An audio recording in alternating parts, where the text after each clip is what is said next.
Bismillahirrahmanirrahim. Assalamualaikum warahmatullahi wabarakatuh. Khabar semua? Basah tak? Basah juga lah kan. Lencun lah juga pagi-pagi berhujan. Bismillahirrahmanirrahim.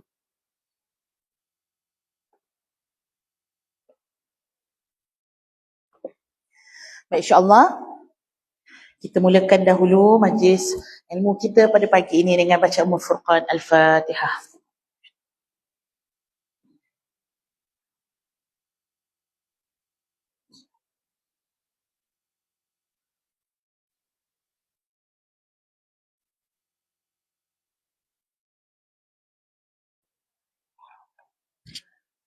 Bismillahirrahmanirrahim. Alhamdulillahirabbil alamin.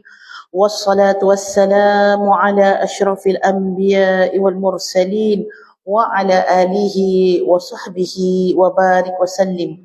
اللهم افتح علينا حكمتك وانشر علينا من خزائن رحمتك يا أرحم الراحمين.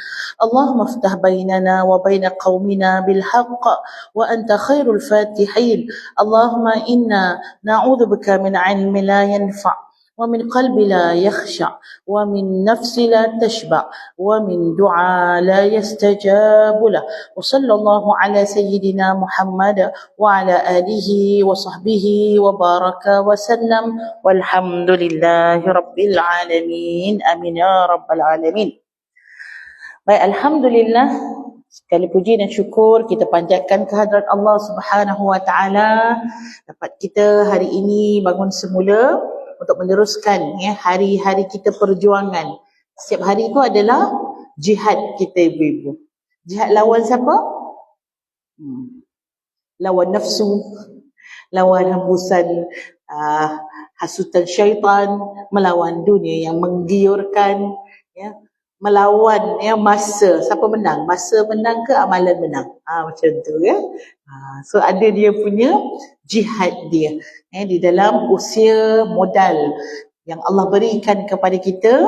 Jadi di sana ada perjuangan kita sehinggalah kita habis tempoh, habislah perjuangan kita, tinggal kita menunggu sahaja apakah ganjaran yang bakal kita dapat. Kita hanya menunggu hasil daripada apa yang kita tuai. Selama kita hidup, insya-Allah kita terus bersemangat seperti mana daripada satu kalam Imam Ali radhiyallahu anhu, karamallahu wajhah, dikatakan kalau kamu hidup tu kamu rasakanlah seolah-olah kamu akan hidup selama-lamanya. Tak mungkinlah.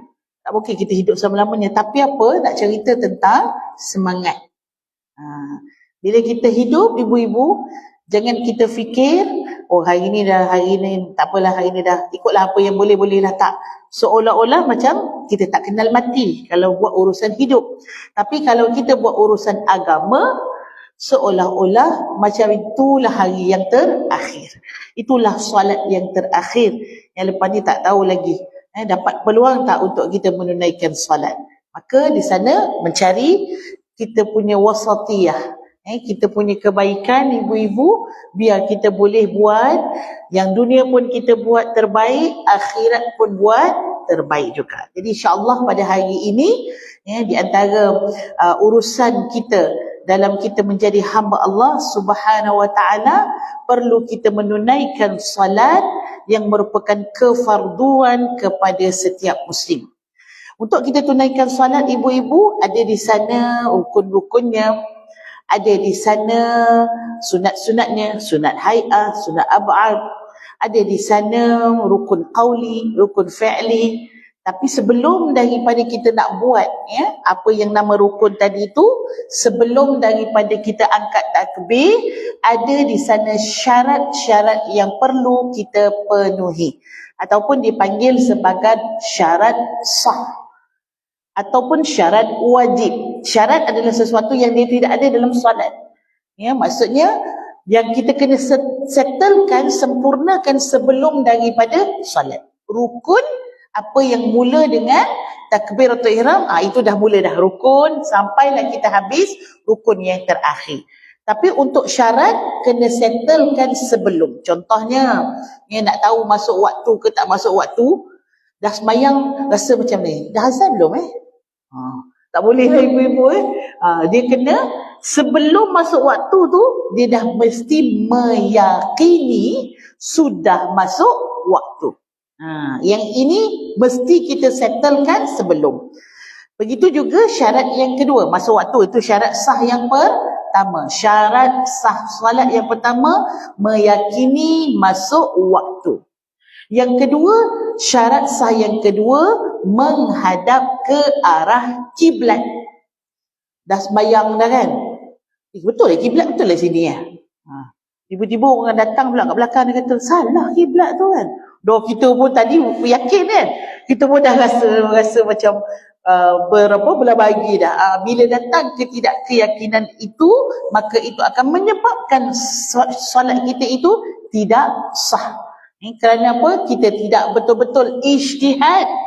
Maksudnya sebelum masuk daripada solat itu, mesti kita kena datangkan keyakinan. Dengan apa? Usaha kita. Tengok jam, kan? Dengar azan, tengok takwim. Maksudnya kita kena confirm. Kalau dekat luar ibu-ibu, kita misalnya kita tak duduk dalam bandar, tengah bandar, kita tengok arah, macam mana bayang-bayang kepada objek yang kita letak di tengah tempat yang terbuka, tengok matahari belah mana ibu-ibu, yang di sana semua mesti kita lakukan sebelum kita menunaikan solat. Bila dah setiap solat, bila masuk sahaja solat, kita yakin dengan ijtihad yang kita lakukan. Kiblat ibu-ibu, kita ada kompas, ya. Kita ada mihrab, misalnya kata kalau kita dekat masjid senang ibu-ibu. Ada juga orang yang tak tahulah kan, dia duduk zaman batu mungkin kan, dia sembahyang masuk dekat masjid ibu-ibu, dia pergi sembahyang belah sana. Jadi dia kebetulan masa dia masuk tu tak ada orang kan, jadi dia pun sana kot dia punya kiblat dia. Rasanya mungkin dia tak kenal kot nama dia mihrab. Ini tanda ibu-ibu. Mihrab ni dia akan masuk ke dalam sikit. Ikutlah, ada yang kalau surau tu kecil mungkin taklah sebesar masjid At-Taqwa kan.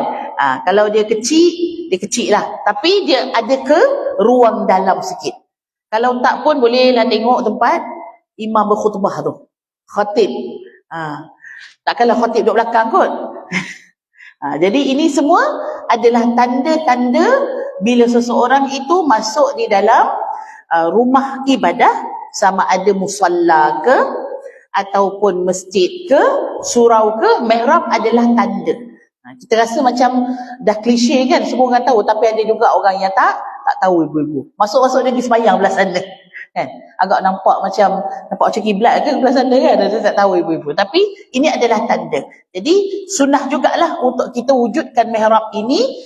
Kalau tempat-tempat salat itu contohnya macam dekat surau-surau di shopping complex. Surau shopping complex memang dah jadi rasmi lah, orang akan sembahyang kat sana. Jadi kalau dah ada mihrab, tak payahlah buat tanda tu, kiblat tu. Rumah kita pun boleh juga ibu-ibu. Sekarang pun ada macam-macam kan, dia punya decoration, interior design kan.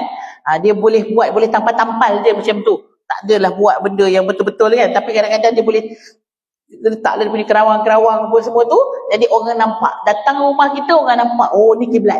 Macam tu. So mihrab adalah satu tanda kiblat. Tapi kalau tidak, bolehlah kita letakkan seperti mana di Petron ataupun Petronas ibu-ibu, dia letak dia punya arah kiblat itu.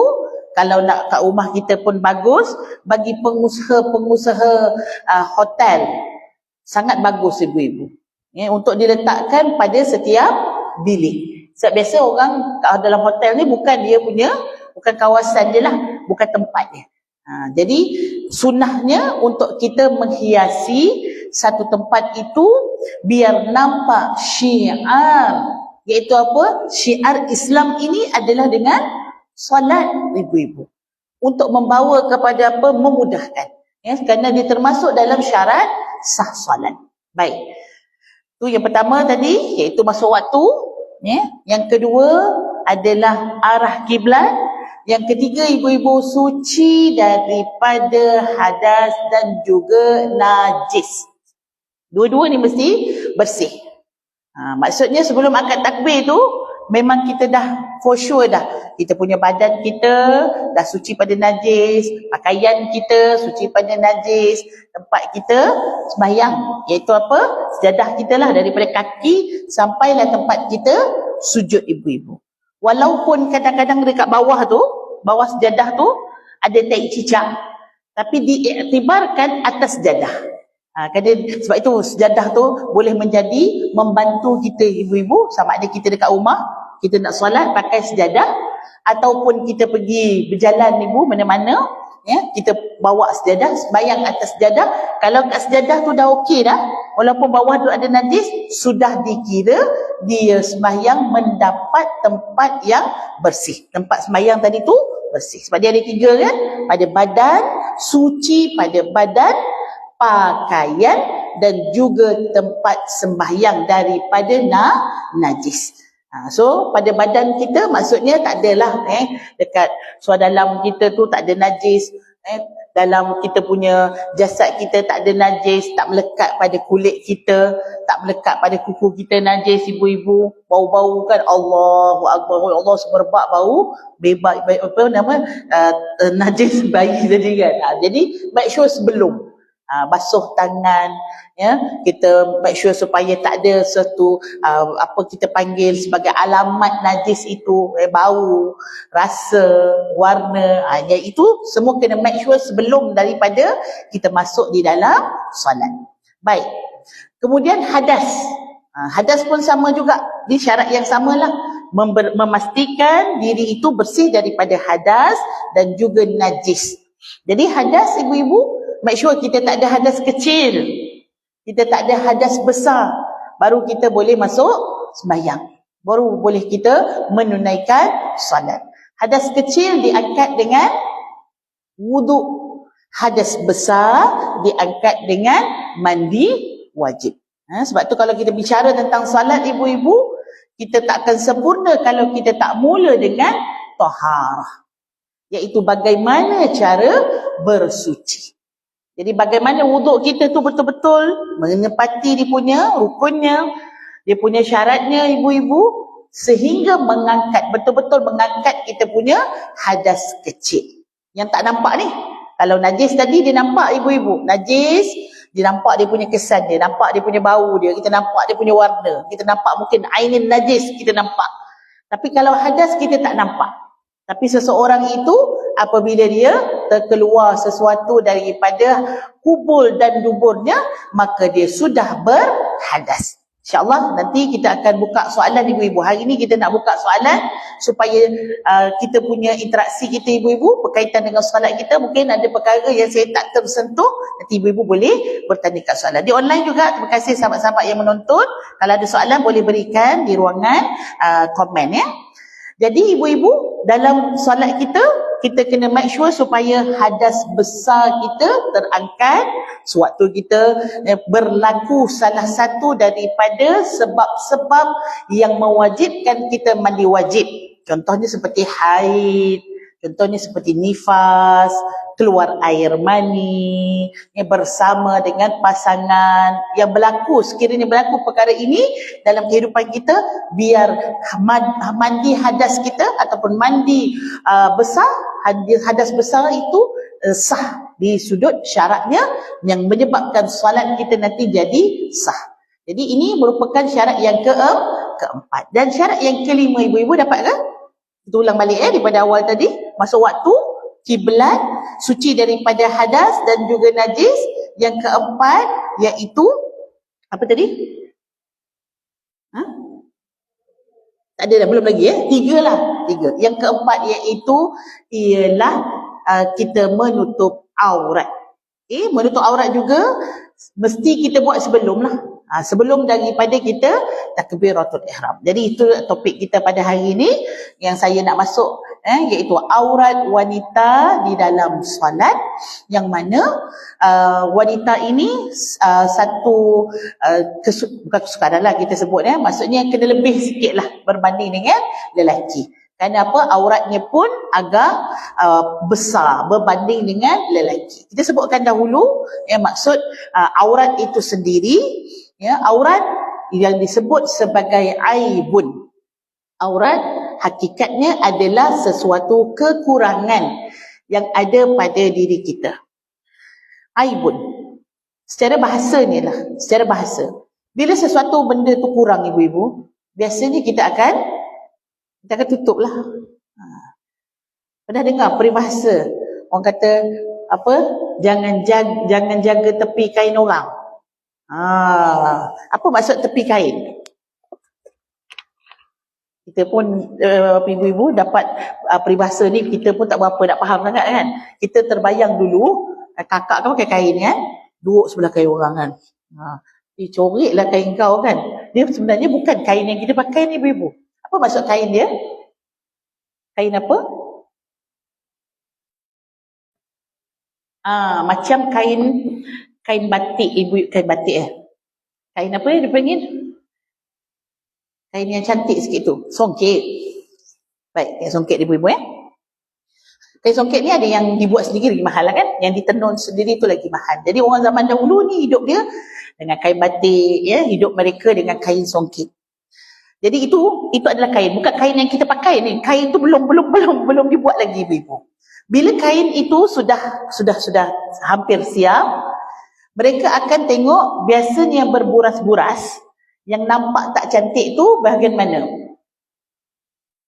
Tepi kain. Itu maksud tepi kain tu. Bukan tepi kain duduk orang kain ni dah berjahit ni, mana ada buras lagi ibu-ibu kan? Tepi kain, maksud kain tu sekeping. Kemudian kita akan tengok apa yang kurang tu, biasanya belah ujung-ujung lah semua. Tak kisahlah dia belah atas ke, belah bawah ke, kanan kiri, biasa tepi tu akan tak cantik. Bila tak cantik orang buat apa? Orang lipatlah ibu-ibu. Dilipatlah tepi-tepi tu supaya nampak comel dah kan. Nampak kain tu sempurna ibu-ibu. Jadi inilah maksud peribahasa. Maksudnya tepi kain tu memang confirm tak cantik.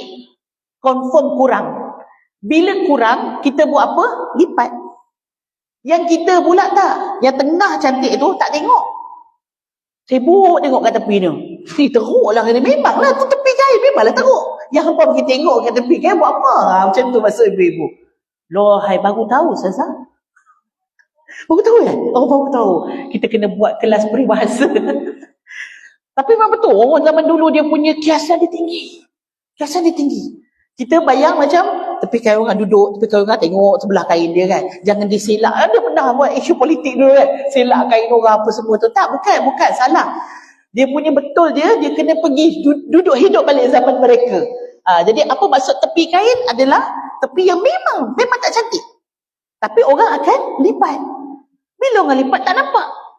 Itulah maksudnya aurat ialah sesuatu yang nampak tak sempurna. Sesuatu yang nampak tak cantik. Bila nampak tak cantik tu, ceritanya kena ditutup ibu-ibu. Benda yang walaupun orang kata, aku Ustazah tak cantik. Bukan kecantik yang kita tutup ni ibu-ibu kan? Boleh juga kalau kita nak kata itu adalah sebagai benda yang cantik dan kemudian kita nak tutup supaya dia tidak berlaku fitnah. Boleh juga kita nak tafsirkan maksud aurat tu di situ. Tapi kalau ikut pada peribahasa, maksud daripada bahasanya, maksud aurat ialah aib. Kerana apa? Kiasannya bila suatu aib itu tidak kamu tutup, kamu akan nampak kekurangannya. Betul tak?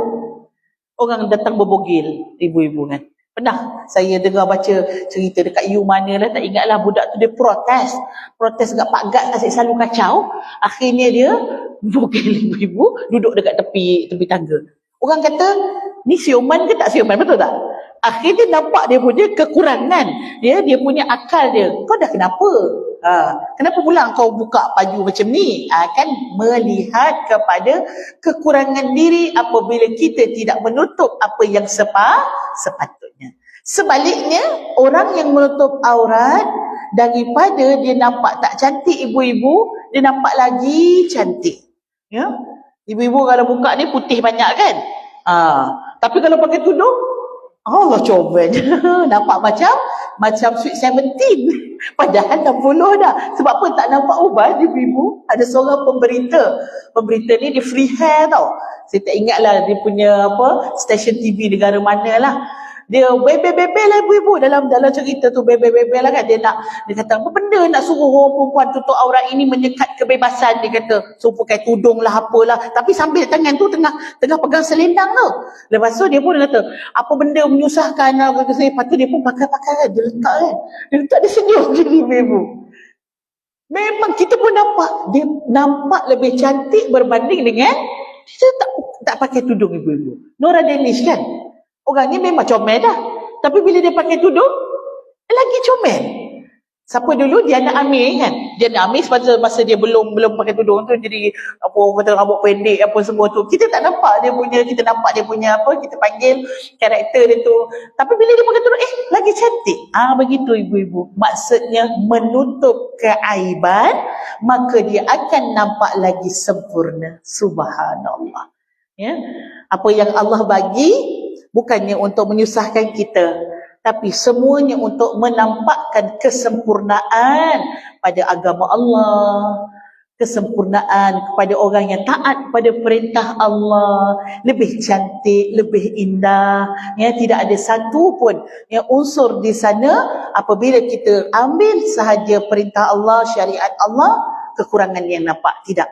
Malahan banyak kebaikan yang kita dapat daripada kita menutup aurat.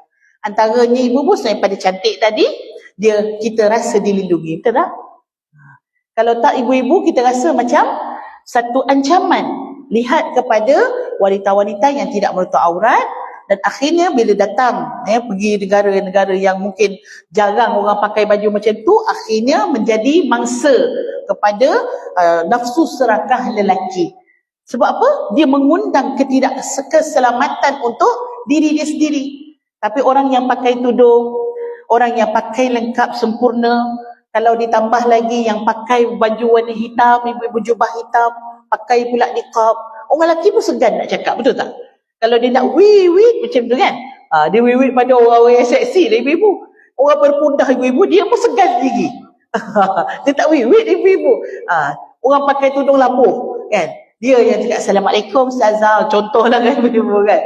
Tak tahulah dia main-main tak main-main itu belakang cerita. Tapi maksudnya dia menghormati. Dia rasa orang ni dia menjaga diri dia, dan kita menghormati orang yang melihat orang yang menjaga auratnya. Yang ini kebaikan daripada kita menutup aurat. Selain pada itu ibu-ibu, kita tidak directly kena dengan contoh matahari ibu-ibu kan. Tak directly kena matahari. Ni pun ada kajian yang mengatakan wanita-wanita muslimah itu lebih jarang kena kanser kulit. Sebab kulitnya dibasuh pada setiap hari 5 kali sehari, kebersihannya, dan dia tak direct daripada matahari ibu-ibu, jadi sangat rendah untuk mendapat serangan ataupun kita kata kesakitan yang disebabkan oleh direct matahari. Subhanallah, ini semua yang Islam beri, ada sangat banyak terkandung hikmah dan kebaikan yang banyak. Baik ibu-ibu, kita tengok dahulu dari sudut perbezaan aurat lelaki dan aurat wanita. Baik, ini secara umum lah dalam solat dan luar solat. Boleh saya dapatkan air lagi ke? Ini ada apa? Dah habis.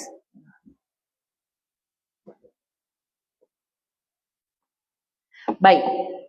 Untuk aurat lelaki adalah di antara pusat hingga lutut.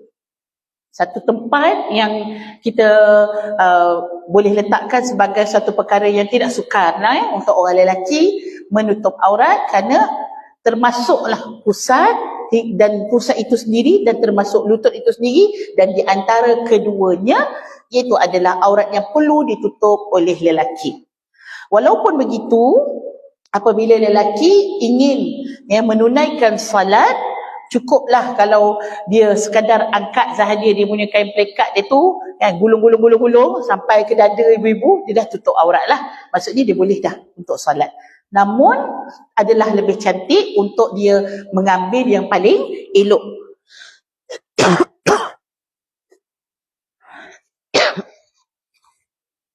Mengambil yang lebih sempurna untuk menghadap Allah Subhanahu wa taala. Khudhu zinatakum inda kullil masjid. Apa Allah sebut sebagai satu perintah kepada orang yang menunaikan solat. Terima kasih banyak. Terima kasih saja. Untuk mereka mengambil perhiasan ketika mereka hendak menunaikan solat. Apa itu perhiasan? Maksudnya lebih daripada menutup aurat.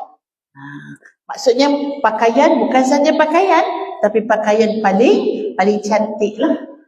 Pakaian paling indah untuk kita ambil dan kita menghadap Allah Subhanahu wa taala. Termasuk juga bukan sahaja menutup yang situ saja ibu-ibu, hatta kufiah untuk orang lelaki pun antara perkara yang menyebabkan seorang lelaki itu sempurna dia punya solat dia. Sebab kadang-kadang mungkin rambut panjang, betul tak? Maklumlah semua nak jadi artis Korea belaka ibu-ibu. Dia punya depan ni cantik daripada dia lah kan. Kita tengok serabut rasa macam nak tarik je kan. Tapi dia kata cantik. Bila semayang ibu-ibu kadang-kadang ni tak sampai ni dahi. Dahi tertutup di rambut. Sedangkan sepatutnya dahi kita mesti menyentuh directly kepada tempat kita sujud. Jadi lagi sunat ataupun lebih elok lagi sekiranya dia memakai songkok, walaupun songkok itu bukan kewajipan untuk orang lelaki pakai. Tapi sunnahnya membawa kepada kesempurnaan solat seorang lelaki itu di hadapan Allah Subhanahu wa taala. Bukan itu saja.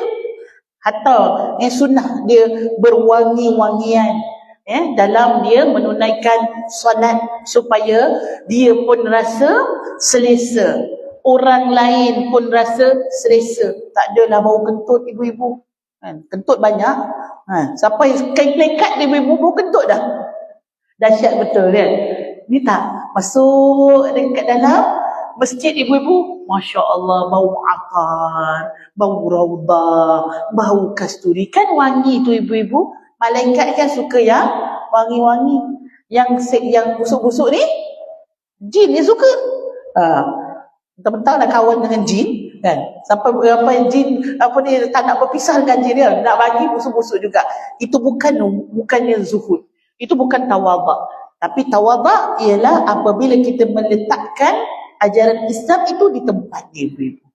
Itu yang sepatutnya. Apa yang Nabi buat ibu-ibu? Nabi suka berwangi-wangian, apatah lagi dia nak masuk dalam solat, dia berwangi-wangian, dan ini lebih daripada apa tuntutan tadi. Jadi kalaulah yang kita kata sunnah, apatah lagi yang pada pakaian tadi lebih sempurna, itu lebih baguslah. Jangan belengging. Maksudnya dengan tak pakai dengan kain plekat dia tadi atas belengging apa semua, ni macam tak berapa nak kena sangatlah. So jadi pakai baju, pakai kain plekat, pakai songkok ibu-ibu, walaupun sembahyangnya di rumah. Kalau pergi dekat masjid, Masya Allah suka kita tengok Tok Haji pergi sembahyang kat masjid kan. Dia memang dah siap dah ibu-ibu kan, dengan dia punya baju apa dipanggil, dia kurta ke kan, jubah ke, ataupun baju yang macam Indonesia tu yang butang-butang di tengah.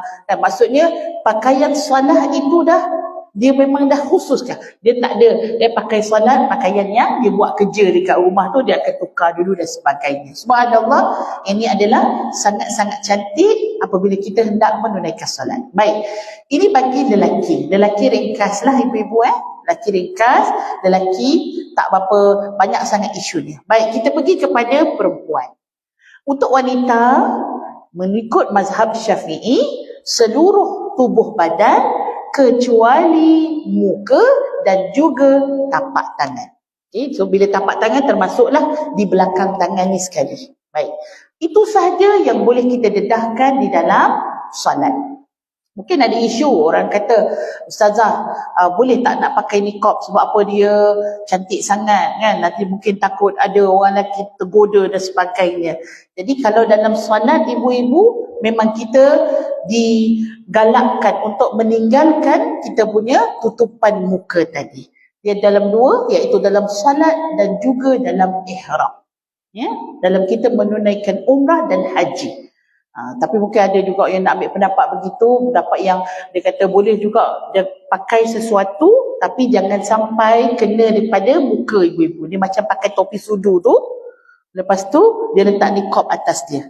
Pada saya kita bersederhana lah, maksudnya kalau kita pakai waktu biasa sebab ada ajnabi, tapi dalam solat kita ibu-ibu kita bukalah bahagian muka kita dan juga sewaktu kita ihram.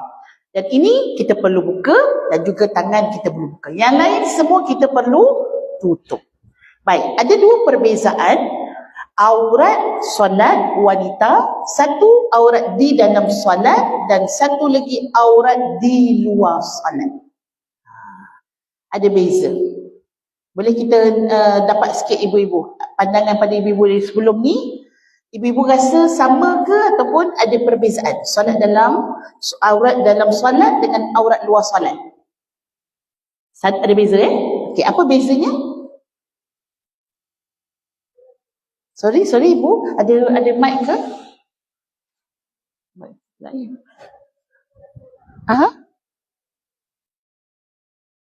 Kalau wanita pusat ke lutut dalam solat? Luar solat, lepas tu kita bolehlah keluar rumah tak pakai. Sama-sama perempuan. Okey, sama-sama perempuan. Okey, baik. Itu pendapat pertama, kalau sama-sama perempuan di luar solat itu perbezaannya antara pusat hingga lutut. Okey, cantik. Ada lagi pandangan yang lain? Apa beza aurat wanita dalam solat dan juga di luar solat? Kalau sahabat-sahabat kat online nak jawab, boleh berikan apa dia punya perbezaan aurat dalam solat dan luar solat. Sila ibu kita.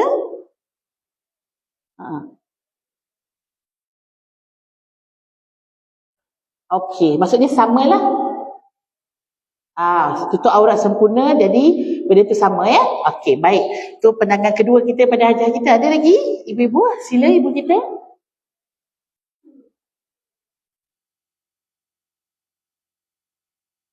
Okey, dalam solat kena tutup bentuk badan. Okey, kalau luar solat?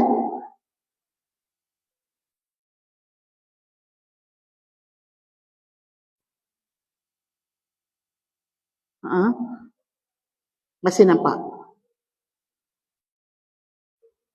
Oh, ini di luar solat Okey, baik. Nampak tak ibu-ibu? Ni pandangan sahabat kita.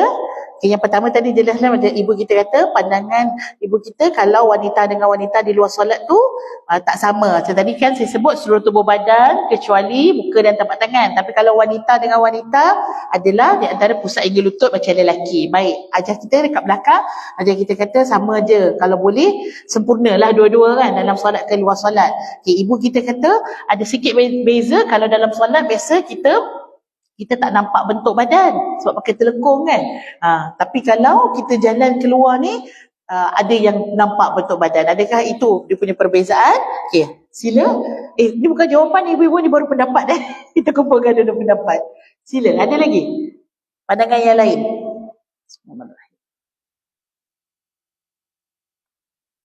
Baik.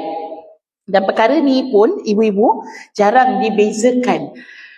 Di Malaysia dia pakai sama je. Kat Malaysia dia suka begini. Aurat tu sama je lah. Aurat solat dengan aurat luar solat dia agak apa kita panggil, dia agak sama. Dia hakikatnya benda tu memang sama ibu-ibu, tapi ada sedikit perbezaan yang mana di luar solat lebih berat berbanding dengan dalam solat.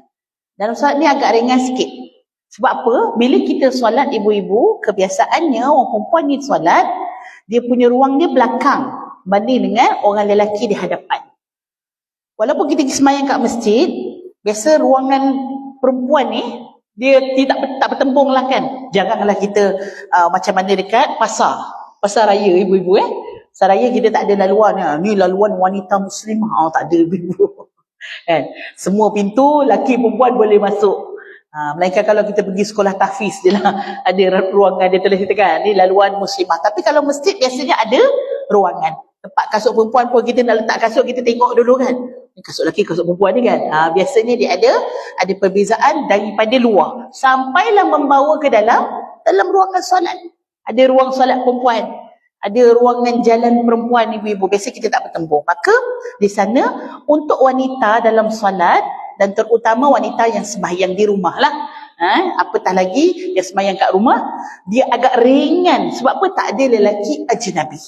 Okey, ringan berbanding dengan kalau kita keluar pergi pasar, kita keluar pergi berjalan ibu-ibu, di sana ada percampuran di antara lelaki dan perempuan, dan aurat kita tu akan dilihat dan dia agak berat berbanding dengan dalam. Jadi dia ada sedikit macam ibu kita tadi kan, ibu kita tadi pasal bentuk, saya sangat setuju pasal bentuk tadi. Bentuk tadi antara perbezaan di dalam solat dan di luar solat. Satu bentuk, yang kedua warna kulit. Warna kulit dan yang kedua bentuk. Itu dia punya perbezaan. Okey, baik.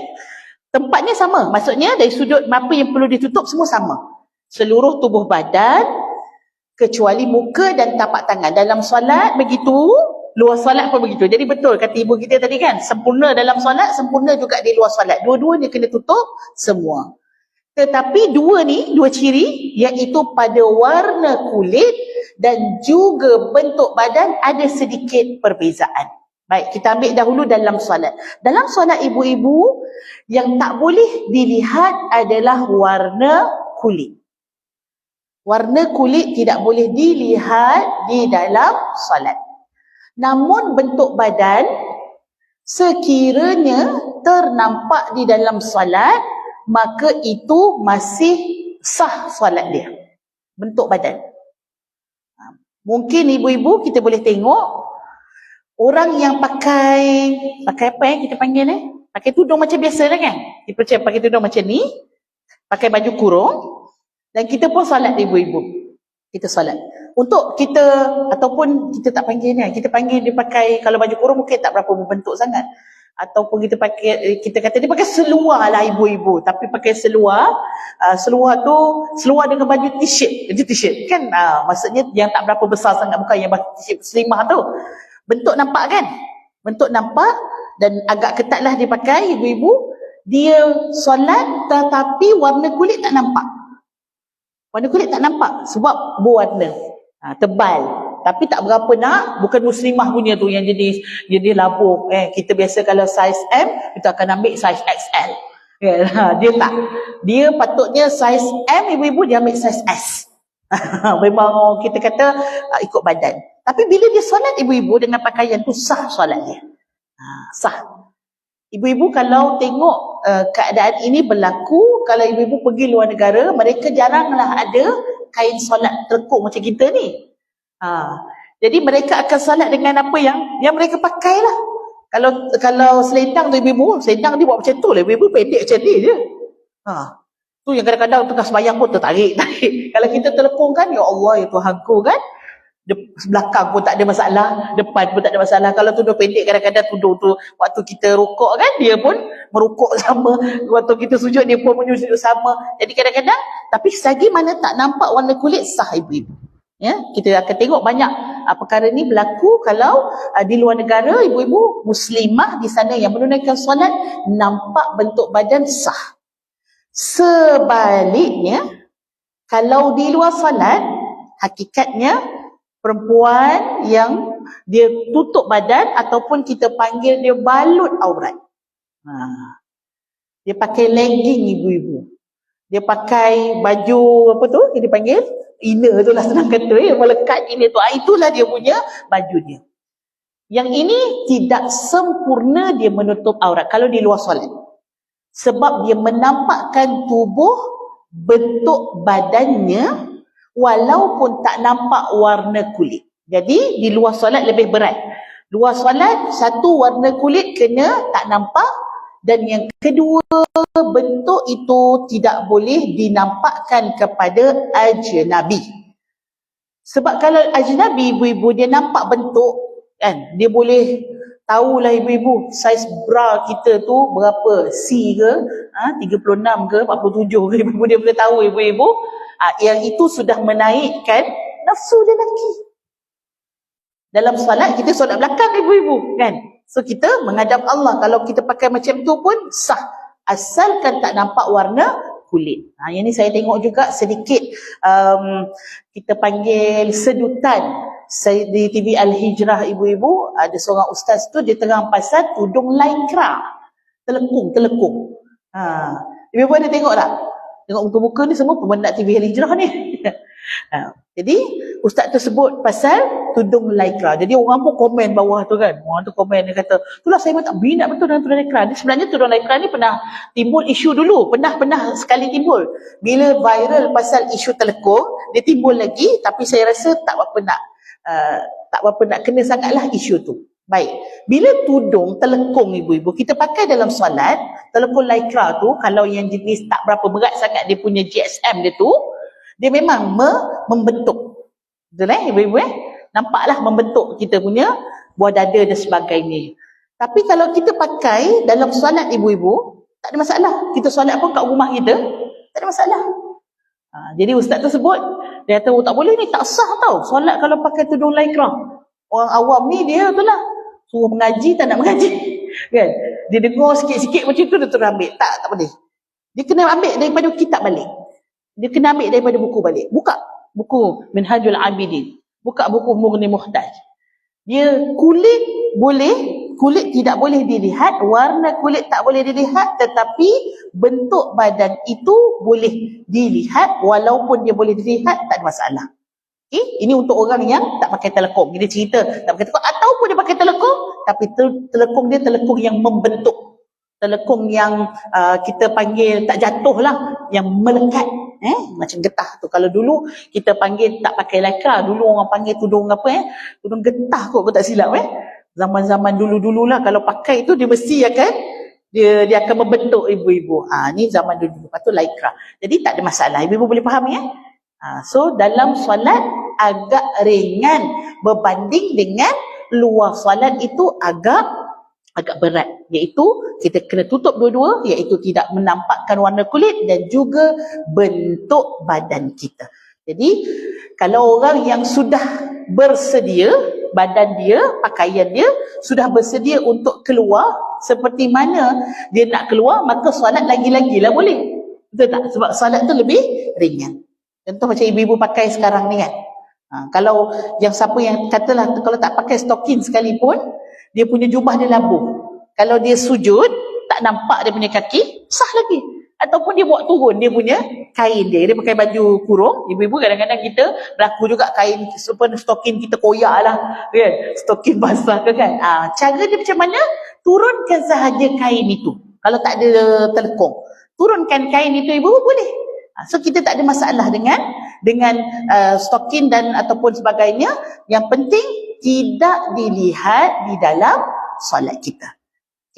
Perkara itu adalah perkara yang perlu kita siapkan, kalau boleh sebelumlah. Maksudnya kita dah boleh adjust. Sebelum solat kita dah tahu dah kain kita ni pendek ke tak. Kata kalau kita pakai kain telekung, ada kain telekung yang pendek kan. Akhirnya bila dia berdiri okey, tapi bila dia sujud kaki dia nampak. So kita dah boleh anggar ibu-ibu, anggar. Kalau dia dia memang pendek dan banyak kali dah kita pun rasa sejuk di belakang kan. Kan dia berani ibu-ibu kan, kalau dia terangkat kan. Kita rasa sejuk ibu-ibu, so kita pakai stokin siap-siap. Kalau tak kita turunkan, tak payahlah sampai ke pinggang sangat. Tak turunkan bawah sikit. Aku rasa terlondir pula kan. So jadi yang penting tidak nampak sewaktu kita sujud. Begitu juga apa yang kita ada di dalam kita punya pakaian ini ibu-ibu. Kalau kita tak yakin yang mana telekung kita tadi tu boleh menampakkan warna kulit, maka kita kena pakai tudung belah dalam. Yang mana dulu, zaman dulu orang sembahyang, kita punya telekung ibu-ibu kainnya cotton. Dan lah cotton nipis pula tu. Ibu-ibu sempat tak zaman itu? Zaman ni tak adalah semua telekung Siti Khadijah belaka. Semua telekung Vietnam pun Masya Allah tebal-tebal ibu-ibu, walaupun harga dia RM30 RM28, tapi semua tebal-tebal Masya Allah. Zaman dulu telekung kita tak kisahlah telekung dekat kadang-kadang dekat masjid, kadang-kadang dekat rumah kita nipis. Tapi yang itu memang ibu-ibu itu kena pakai yang sempurna di belah dalam dia. Kalau tudung kita tebal, apatah lagi berwarna, biasanya yang berwarna tu dia lebih kuat sikit untuk tidak menampakkan warna kulit. Tapi kalau putih, yang itu kena tengok kan, kadang-kadang nak boleh nampak warna kulit. Jadi yang itu satu perkara. Dan kalau dia diyakini apa yang dipakai telekung itu ibu-ibu tidak menampakkan warna kulitnya, maka dia boleh solat dengan telekung tadi tanpa dia pakai yang sempurna di dalamnya. Seterusnya ibu-ibu sewaktu dia mengangkat takbiratul ihram, ya. Dan orang perempuan, sebab tu orang perempuan tak kena tangkap macam ni kan. Allah, ibu-ibu kan. Dia bukannya macam orang lelaki mengepak macam tu. Orang perempuan dia kena dia comel-comel je ibu-ibu. Ni kita tak buka. Sama ada waktu takbiratul ihram kita tutup, Allahu Akbar. Nak bagi sampai ni juga Ustazah. Allah dah jadi macam kukua dah kan. Syarat yang utama ataupun kita kata keutamaan wanita bukan ini sampai kepada ni pada daun telinga, tapi syarat yang utama untuk perempuan ialah tidak membuka. Ni dia tutup dia punya kepak dia ni, tidak mengepak tapi menutup dia punya ketiak dia. So itu syarat yang utama. Jadi kalau sampailah, tak payah paksa diri. So jadi dia comel-comel macam tu. Tapi kalau dia macam ni ibu-ibu, tu yang habis berkembang dia punya telekung dia kan. Mula timbul isu yang lain. Baik. Apa lagi yang berkaitan dengan solat tadi kita, solat, aurat di dalam solat, aurat di luar solat, dan saya masuk sedikit berkaitan dengan isu viral baru-baru, tak kata baru tak juga lah kot, dah sebulan lah saya rasa kan. Ibu dah dapat jawapan dah dapat ulasan daripada para ustaz. Dia sokong yang mana ibu-ibu? Dia jadi macam dua puak lah ni. Satu Selangor. Sebab Selangor kata tak sah. Pening, okey. Pening bersama dengan orang Melayu. Maksudnya kita daripada dulu memang kita dah pakai telekong ni ibu-ibu. Jadi Pening sah. Ibu-ibu geng mana? Geng Selangor ke geng Pening?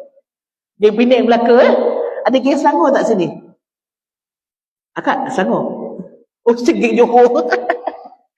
Saya tak tahulah negeri lain ada dah keluar kenyataan ke belum. Jakim kata nak buat muzakarah, tapi law ni sampai lagi tak keluar apa-apa pun.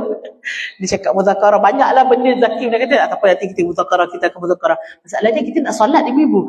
Kita nak solat, kalau boleh kita tak nak berlaku ketidakyakinan, was-was. Was-was dalam solat kita. Jadi ibu-ibu yang saya kasihkan Allah SWT, sedikit pencerahan lah daripada apa isu daripada cerita telekong one piece dan telekong two piece, ialah tentang aurat yang dipandang melalui bawah. Itu dia punya isu dia. Kadang-kadang netizen kita ni dia tak faham pun isu tu. Dia tahunya dia jual telekong one piece, jadi dia nak jual je ibu-ibu. Maka orang pun ramailah ambil kesempatan. Dia kata, elakkanlah keraguan, tinggalkanlah ragu-ragu, belilah tudung ni. Sebab dia jual telekong tu ibu-ibu, jadi telekong tu dia tak faham pun isu dia. Kita kena jawab apa masalah dia. Jangan pergi dia punya buah-buah dia, tak. Kita nak tahu masalah dulu. Sebab benda ni berkaitan dengan solat ibu-ibu. Dan bila berkaitan dengan solat, benda yang kita buat hari-hari. Takkanlah kita tak boleh nak selesaikan masalah asal. Jadi masalah asalnya ialah aurat itu apa yang dipandang, apa yang tidak boleh dipandang melalui keliling, atas, kiri kanan semualah, depan belakang. Tapi apa yang dilihat melalui bawah, yang itu adalah bukan aurat. Kalau belah kiri itu nampak ibu-ibu, contoh dia semayang, dia tak pakai apa, dalam ni dia tak pakai kum, lepas tu dia punya angkat telekung tu ibu-ibu, memang sampai nampak ni, nampak lengan dia. Confirm lah ibu-ibu, betul tak? Confirm lah, sebab memang ada yang buat macam tu. Mungkin telekung dia tak berapa labuh sangat ke, ataupun dia tu jenis macam tu ibu-ibu kan. Orang kata jenis tak berhalus ibu-ibu waktu angkat macam tu. Mungkin berlaku ibu-ibu. Lepas tu nampak, memang confirm belum nampak. Sebab apa dia nampak ikut depan? nampak ikut tepi. Itu memang ni. Sebab tu kita perempuan, kita punya telekong kita labuh dan kita pun berhalus ibu-ibu kata tak adalah macam tu kan. Siapa tahu bang. Taklah ibu-ibu. Tapi ada yang perangai macam tu. Kalau kamu memang jenis yang kelang kabut sembahyang macam tu, kamu kena pakailah.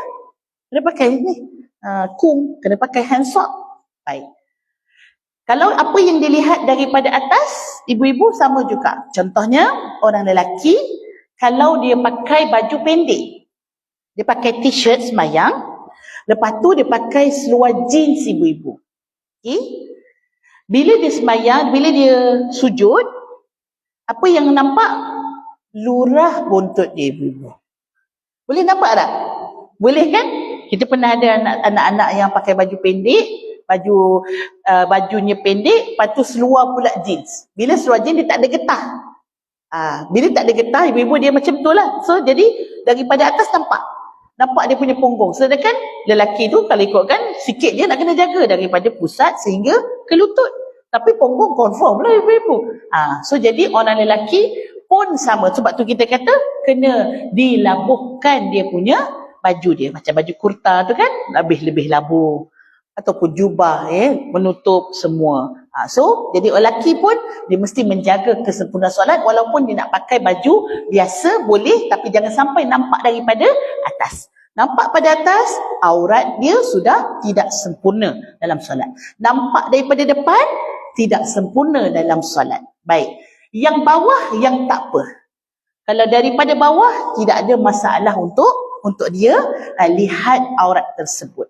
Bila daripada bawah ibu-ibu, di sanalah punca dia punya perbezaan khilaf. Fiqh ni tak payah risau. Fiqh ni kat mana-mana pun dia ada dia punya pendapat, kecuali pada perkara yang sudah menjadi ijma'ul ummah. Yang dah jadi kesepakatan. Contoh, apa kesepakatan dalam solat? Satu hari solat fardu kita 5 waktu. Tak payah buat. Ada pendapat kata 3 waktu. Ada pendapat kata 6 waktu. Dia campur pula ibu-ibu dengan solat witir. Dia kata 5 waktu tu yang kita lah kan. Dah ada 5 waktu campur pula solat witir. Tak payahlah. Jangan apa orang kata jadi suka sangat ambil pendapat ni. Tak. Yang itu ijma' ummah 1 hari 5 waktu. Fardu kita sebut. Benda yang wajib 5 waktu. Yang itu tidak ada perbezaan. Benda-benda asas, benda yang sawabit, benda-benda yang dia tetap ni, dia tak ada perbezaan. Dalam solat kita, mesti kena ada rukun-rukunnya. Antara rukunnya ialah niat ibu-ibu. Mesti kena ada rukuk, sujud. Iaitu tak boleh kita nak tukar ibu-ibu. Itu tak ada khilaf. Tapi ada di sana banyak sangat benda khilaf, pandangan dengan dalil yang berbeza. Ataupun dengan persepsi membaca dalil yang berbeza. Contoh, dalam mazhab Hanafi, ibu-ibu pergi Mekah tengok orang perempuan sembahyang tak pakai stokin. Dia yang sembahyang tak stokin, kita pula rasa tak sah. Sebab kita rasa macam tak sempurna pula tengok kan ibu-ibu.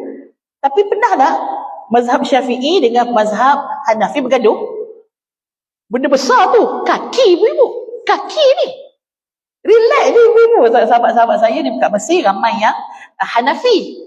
Yang Syafi'i ada juga tapi tak berapa ramai sangat lah. Jadi kita tengok dia orang sembahyang tu rasa macam macam tu lah rasa tak. Tapi kita tak gaduh ibu-ibu. Sebab apa? Mazhab Hanafi ada dalil dia. Jadi kenapa pula kita dah sama-sama Syafi'i ni ibu-ibu kan? Kita pula bergaduh. Telekong one piece dengan telekong two piece. So jadi bawa bertenang. Yang khilaf di dalam fiqh ni dia ada. Tapi bagaimana kita nak meraihkan perkara yang khilaf tersebut? Yang khilafnya di mana ibu-ibu? Ialah di belah bawah. Bawah tu di mana? Adakah bawah itu di bawah telekung yang atas? Maksudnya one piece yang atas ni. Ataupun telekung yang bawah. Yang di bawah kain. Di dalam perbincangan tersebut, kata doktor tu yang dia sharekan, ialah adalah bawah itu adalah pada bawah yang habislah. Ataupun kita sebut sebagai zailun thawb. Ekor baju. Ekor ni kan macam binatang. Ekor kan paling hujung kan ibu-ibu. Jadi yang paling hujung itu baru dikira tak aurat. Tapi kalau yang atas, maksudnya pada bawah telekung, masih nampak pada bawah telekung, itu masih dikira aurat. Ini pandangan yang Selangor tu ibu-ibu, yang kata batal kalau pakai telekung 2 piece macam kita ibu-ibu, dalam tak pakai lengkap. Siapa dah pernah buat? Dia pakai telekung, lepas tu dalam pakai lengkap. Siapa pernah buat? Ataupun dah beli telekung 1 piece belaka? Jubah dalam. Dia sebab kalau isu yang pertama tadi tu, pakai jubah pun tak settle lagi. Dia kena pakai inner neck, kena pakai inner neck, dia kena pakai, kalau jubah, kalau tak pakai handsock, nampak juga.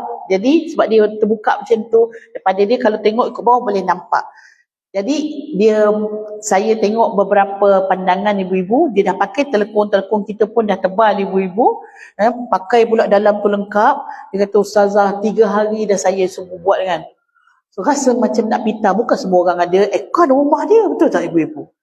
Cuaca negara kita pun macam semalam kan, hari ni hujan, okeylah alhamdulillah. Cuaca semalam panas lilak-lilak. Jadi dia memang bayangkan dalam lengkap tu, lepas tu pakai luar sekali. Saya tak tahulah pandangan yang pertama ni adakah, bila saya tanya dekat orang-orang pondok ni kan pandangan pertama ni kan pandangan pondok ibu-ibu kan. Saya kata diorang pun ada juga yang pakai telekung. Okey. Masya Allah, minta maaf ibu-ibu, saya lewat sikit. Ada juga mereka yang pakai telekung, maksudnya tak semua pondok pun ataupun diorang pakai. Saya katalah, kalian memang sembahyang memang pakai penuh ke kat dalam kan? Tak semua, tak juga semua. Sebab apa ibu-ibu? Sebab dia agak sukar untuk kita beramal dengan pandangan pertama. Maka boleh ambil pandangan yang kedua, iaitu yang mana bawah ibu-ibu, tak kisahlah bawah tu daripada atas ataupun daripada bawah, yang itu adalah dikira tidak aurat. So jadi saya mengambil pandangan Pening. Saya ambil pandangan Pening. So kita pun duduk di Kuala Lumpur, kita dah pernah buka satu irsyad fatwa, kata telekung itu adalah suatu pakaian yang sudah sempurna untuk kita menunaikan solat. Jadi tidak ada lagi kita panggil, kalau seseorang itu nak warak, dia boleh warak, maksudnya untuk diri dia, tapi tidak mengelirukan orang awam. Itu kita punya ni. Sebab orang awam ni dia hakikatnya, orang awam ni dia tak ada mazhab. So kita akan beramal dengan sesuatu yang menyebabkan yang paling mudah ibu-ibu. Yang paling menyebabkan kita boleh menunaikan solat, itu yang paling utama. Jadi ibu-ibu, saya nak buka soalan tadi pun tak sempat ibu-ibu, dah 10.20 dah. Masya Allah, terima kasih kepada sahabat-sahabat yang bersama di online, dan insya-Allah kita bertemu lagi kalau ada ruang dan peluang di lain waktu. Hari ini saya ada 2 hibahan. Hibahan pertama, saya dulu kerja PPZ ibu-ibu, sekarang saya dah berhenti dah, so saya buat dakwah sendirilah. Kita ada satu program namanya Tadabbur, kunci tadabbur surah Al-Fatihah, yang kita buat dengan nota ni ibu-ibu. Kita buat seminar di Dewan Bahasa dan Pustaka, kerjasama kami DRL Consultation tu, syarikat saya sendiri bekerjasama dengan Dewan Bahasa dan Pustaka pada 15 hari bulan 12 ibu-ibu. 15-12 hari Ahad. Siapa yang nak join kami, dia punya kita panggil fee dia RM49, tapi ibu dapat sarapan, dapat makan nasi Arab, dapat nota, dapat rakaman, dapat e-sijil. Masya Allah. Ada orang kata, Ustazah, program Ustazah ni kan generous sangat. Semua benda Ustazah nak bagi, goodies dapat. Saya kata, saya nak orang belajar, sebab kita selalu ibu-ibu nak tadabbur surah-surah besar, nak tadabbur surah Al-Kahfi, nak tadabbur surah Al-Mulk. Yang Fatihah tu tak tadabbur pula kan. Surah yang paling banyak baca, tapi yang tak sempat kita tadabbur. Sebab apa? Sebab dah selalu sangat dah take for granted. Jadi kita nak duduk 5 jam ibu-ibu, insya-Allah separuh hari program ni kita akan tadabbur, dan ibu-ibu balik boleh murajaah semula, sebab kita bagi nota bercetak, kita bagi rakaman sepanjang 5 jam. Dan ini adalah program keempat kami. Kita harap-harap dapat sambutan daripada warga Bandar Bukit Mahkota, betul ya? Mudah-mudahan boleh join dengan kami. Boleh ambil nombor telefon 018 9602123018. 018. Ibu boleh save teruslah. Nombor ni adalah nombor rasmi DRL ataupun kedai Ustaz Ustazah. Kita pakai nombor yang sama. 018-960-2123. Okey, itu untuk hebahan yang pertama. Yang kedua, ibu-ibu, berkaitan dengan barang-barang daripada kedai kami. Kita nak minta supaya sahabat-sahabat boleh dapat antibody yang tinggi lah. Ya, bila kita beramal dengan sunnah ni, dia macam mana kita kata, kalau ubat biasa kita sakit dulu kan, baru kita bakar ubat. Tapi kita nak tinggikan antibody supaya kesakitan yang dialami itu menurun ataupun meninggikan antibody kita apabila ada serangan kita kurang sakit. Contohnya ibu-ibu waktu COVID dulu, siapa yang makan habatus sauda, masya-Allah, dia punya cepat baik ibu-ibu. Sebab apa? Dia panas ibu-ibu. Dia sangat bagus. Antaranya ibu-ibu kita dah campurkan ni habatus sauda, zaitun, minyak kelapa dara, garlic, madu dan juga delima. Masya Allah, satu gabungan yang sangat-sangat mantap. Siapa yang makan ni ibu-ibu, kalau tak ada sakit pun dia boleh bina antibody. Kalau siapa yang ada sakit, ibu-ibu boleh membantu dia untuk maintain ataupun lebih baiklah kesihatan dia. Ada testimoni, bukan saya cakap kosong ibu-ibu, ramai yang dah makan ini. Kami ini lebih kurang dalam 6 bulan lah stok ni ada pada kami ibu-ibu. Ada yang dah habis, dah top up botol. Apa mereka punya feedback? Yang kolesterol ibu-ibu daripada 7 dan 4 dah. Doktor kata tak payah makan dah ubat kolesterol. Sebab apa? Itu ada minyak zaitun. Yang kencing manis ibu-ibu daripada 9 ibu-ibu dah pergi 6 dah. Subhanallah. Kalau yang kanser ibu-ibu, kanser ni tak ada ubat ibu-ibu, tapi dia sangat kalah dengan semua barang-barang dalam ni kerana dia mempasifkan sel kanser.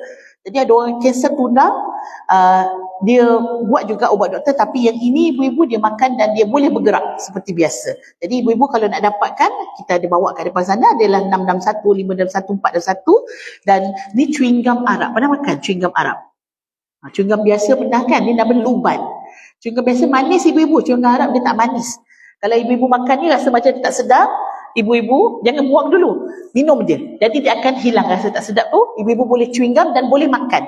Bagus dia untuk apa? Luban ni, luban zakar, dia bagus untuk menguatkan kita punya gusi. Siapa gusi berdarah, siapa gusi dia makin menipis, siapa ada bau mulut, dan sangat bagus makan gam Arab. Dan dia bagus juga kita boleh makan telan dan dia akan bantu untuk kita punya penghadaman. Rasa kalau dah tak boleh ibu-ibu, masukkanlah dalam air malam, pagi esok minum air dia. Kalau rasa tak boleh juga, ambillah minyak dia, minyak luban. Minyak dia ibu-ibu, bila ibu-ibu makan minyak dia satu sudu camca tu, sudu teh tu, dan ibu-ibu biar sekejap, biar kemam dulu kat mulut, lepas tu baru telan. Tu dia punya minyak dia lah. So kita ada beberapa jenis dan kita ada juga buah-buah dry fruit ibu-ibu. Yang ni adalah nenas, comel kan? Rasa dia masa-masa manis macam tu. Ada macam-macam buah. Kita ada buah betik, ada buah campur, ada dalam delima dan bukan delima, mango, guava dan sebagainya. Memang sangat sedap lah ibu-ibu kalau nak buat ilah-ilah mengantuk tu. Dan kita ada juga minyak kasturi. Yang ini bukan pati, yang pati ada RM60 ibu-ibu boleh bau. Yang ni kasturi yang dicampur tetapi Al-Haramain punya, datang daripada Mekah ibu-ibu. Yang ni bau dia halus dan ni harga RM20. Boleh dah dapatkan kat luar sana. Terima kasih banyak-banyak. Kita jumpa lagi di lain waktu. Aku qauli hadza wa astaghfirullahal azim li wa lakum. Assalamualaikum warahmatullahi wabarakatuh.